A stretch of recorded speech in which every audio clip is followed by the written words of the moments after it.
بسم اللہ الرحمن الرحیم۔ کل میں نے ایک اسٹیٹس پر واٹس ایپ کے ایک اسٹیٹس پر میں نے دیکھا کہ جس میں یہ ایک چھوٹا بچہ نعت پڑھ رہا تھا کہ غریب نواز کے درگاہ پہ سب کی جھولیاں بھری جاتی ہے، وہ بڑا بے نیاز ہے، نعوذ باللہ من ذالک۔ تو میں نے سوچا کہ مجھے اس بات پہ بڑی حیرانگی ہوئی کہ انسان اتنا بے عقل، جبکہ یہ اتنا کمپیوٹرائز، اتنا فاسٹ دور ہو گیا ہے کہ ہر چیز آپ جو بھی سرچ کرو آپ کے سامنے آ جاتا ہے۔ انسان اس وقت اتنا بے عقل کیسے ہو سکتا ہے کہ وہ یہ جانتا ہے، ہم مسلمان لوگ، میں مسلمانوں کی خاص طور پر بات کر رہی ہوں، مسلمان یہ جانتا ہے کہ اللہ وحدہ لا شریک لہ ہے، اللہ کے سوا کوئی معبود نہیں ہے، اس کے باوجود اللہ کے سوا کسی کو شریک ٹھہرانا، اللہ کے سوا کسی سے مانگنا اور یہ چیز پروموٹ کرنا کہ اللہ کے سوا کوئی قدرت رکھتا ہے کہ جو ہماری جھولی بھر سکے۔ بات سمجھ آ رہی؟ اللہ کے علاوہ اس کائنات میں کوئی ہے ولی اللہ، ولی کرام، چاہے وہ حضرت داتا گنج بخش کیوں نہ ہو، چاہے وہ کوئی بھی اللہ کے ولی، کوئی پیر، یہاں تک کہ محمد الرسول اللہ صلی اللہ علیہ وآلہ وسلم جو اللہ تعالیٰ کے سب سے محبوب ترین نبی ہیں، چاہے وہی کیوں نہ ہو، آپ کسی کو بھی اللہ کے ساتھ شریک، اللہ رب العزت، میں آپ کو ایک مثال دیتی ہوں، اللہ رب العزت نے سب کو پیدا کیا، ولی کرام جن کو آپ بول رہے ہو کہ وہ ہماری جھولی بھر دے، محمد رسول اللہ صلی اللہ علیہ وآلہ وسلم کے نسبت کہتے ہو کہ ہماری جھولی بھر دے یا محمد صلی اللہ علیہ وسلم، وہ محمد رسول اللہ صلی اللہ علیہ وآلہ وسلم اور چاہے وہ جتنے بھی ولی کرام کی نہ ہو، سب کو اللہ رب العزت نے پیدا کیا ہے، اللہ نے ان سب کو پیدا کیا ہے ہمارے ساتھ ساتھ۔ دیکھو محمد رسول اللہ صلی اللہ علیہ وآلہ وسلم، چاہے وہ کوئی ولی کرام کیوں نہ ہو، کوئی بھی یہ قدرت، یہ طاقت نہیں رکھ سکتا تھا کہ وہ خود سے پیدا ہوتا، خود سے نمودار ہوتا اور اپنے اندر جان پھونکتا، اپنے اندر روح پھونکتا۔ نہ ہی کوئی پیغمبر خود سے پیدا ہوا ہے، ٹھیک ہے، اور نہ ہی کوئی ولی کرام خود سے پیدا ہوئے ہیں، سب کو اللہ نے پیدا کیا ہے۔ بات سمجھ آ رہی ہے؟ جب کوئی پیغمبر، کوئی ولی اپنے آپ کو پیدا کرنے کی قدرت، طاقت نہیں رکھ سکتا، تو آپ یہ سوچیں ہماری جھولی بھرنے کی طاقت اور قدرت بھلا کیوں کر رکھ سکتے ہوں گے؟ اللہ تعالیٰ ہی ہیں جو قدرت رکھتے ہیں جھولی بھرنے کی۔ بات سمجھ آ رہی ہے میری؟ اللہ تعالیٰ سورہ توحید میں ہے، آپ دیکھو کسی ولی کے پاس نہ جاؤ، کسی آپ مفتی کرام کے پاس نہ جاؤ، چاہے آپ کسی عالم کے پاس مت جاؤ، آپ صرف قرآن پاک کھولو، جو اللہ تعالیٰ کی واضح قرآن ہے، جو ہم مسلمان ایمان رکھتے ہیں قرآن مجید پہ، ہر مسلمان ایمان لاتا ہے قرآن مجید پر، اس پر تو اعتبار ہے، اس پر تو یقین ہے نا، اس کو کھولیے اور پڑھیے اس پہ سورہ توحید میں کیا لکھا ہوا ہے کہ اللہ تعالیٰ واحد ہے، اکیلا ہے، بے نیاز ہے، نہ ہی اس کی کوئی اولاد ہے اور نہ ہی وہ کسی سے جنا گیا ہے، بات پیدا نہیں کیا ہے اللہ تعالیٰ کی، نہ ہی کوئی اولاد ہے۔ ہاں اگر پیدا کیے گئے ہیں تو سب اللہ تعالیٰ کی قدرت سے سب پیدا کیے گئے ہیں، جن سے ہم بولتے نا، میں تو خیر نہیں، نعوذ باللہ من ذالک، جو لوگ پیر ولی اللہ کے مزاروں پہ جاتے ہیں اور جو گھر بیٹھ کے محمد رسول اللہ صلی اللہ علیہ وسلم یا حضرت علی رضی اللہ تعالیٰ عنہ، جن لوگوں کو نسبت بنا کر آپ کہتے ہو کہ آپ ہماری جھولی بھر دیجئے، تو یہ سراسر شرک ہے، شرک ہے، شرک ہے، گناہ ہے۔ دیکھو سورہ نساء میں اللہ تعالیٰ کی اتنی پیاری پیاری کہی ہوئی باتیں ہیں قرآن مجید میں، اتنی پیاری پیاری آیتیں ہیں، صورتیں ہیں، سورہ نساء کی اتنی خوبصورت صورت ہے، آیت ہے جس میں اللہ تعالیٰ ارشاد فرماتے ہیں کہ یقیناً اللہ اس بات کو بخشے گا نہیں کہ اس کے ساتھ شریک ٹھہرایا جائے، اور جسے چاہے گا اس کے سوا باقی تمام گناہوں کو معاف کر دے گا، اور جو اللہ کے ساتھ شریک کرے وہ بہت گمراہ ہو چکا ہے۔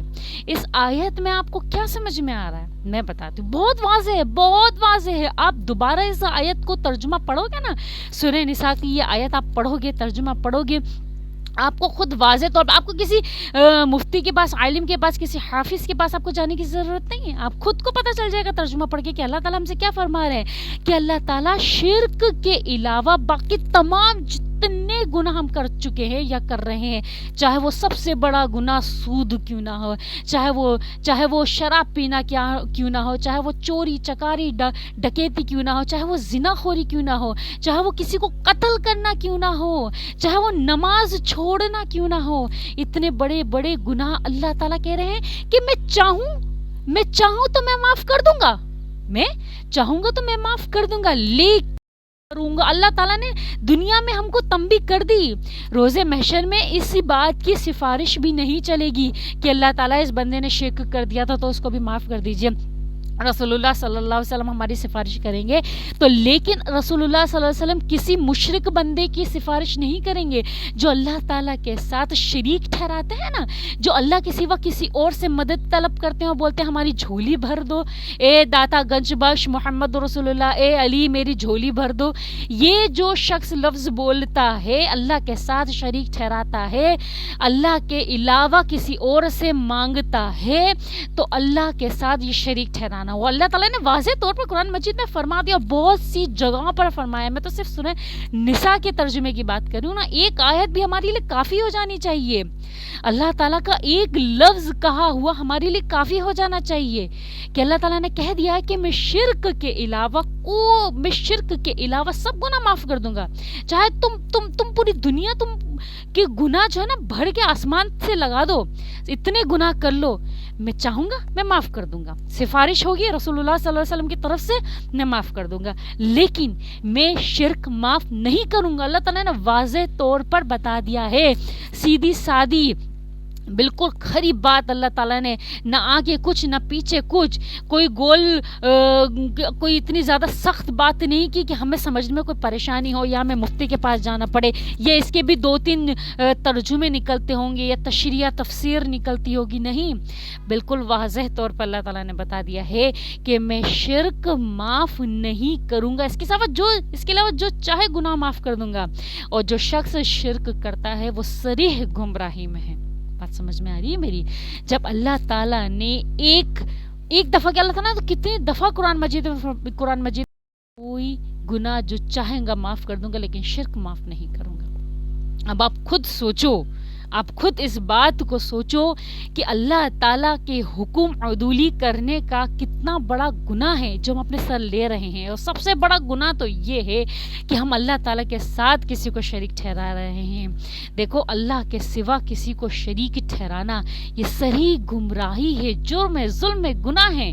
یا آپ اپنے پیروں پر خود کلہاڑی مار رہے ہو. یار آپ دیکھو آپ عقل رکھتے ہو، شعور رکھتے ہو، سب کے سب اس دور میں انڈیپینڈنٹ بننا چاہ رہے ہیں. ارے تو یہ بھی تو سوچو کہ اللہ کے سوا کوئی معبود ہے ہی نہیں، اللہ کے سوا کوئی جھولی بھرنے کے قادر قدرت رکھتا ہی نہیں ہے.